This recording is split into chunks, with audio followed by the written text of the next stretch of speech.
過分執念，自我束縛。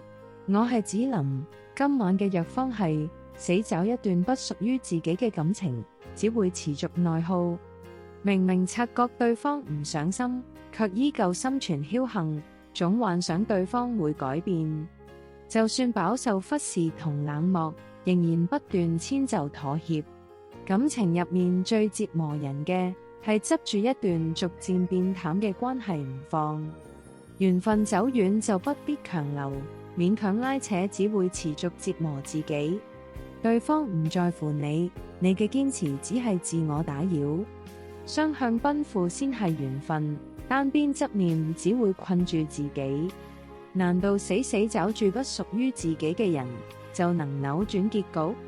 我係子琳，放下執念，及時抽身，點個訂閱，願你從此百毒不侵。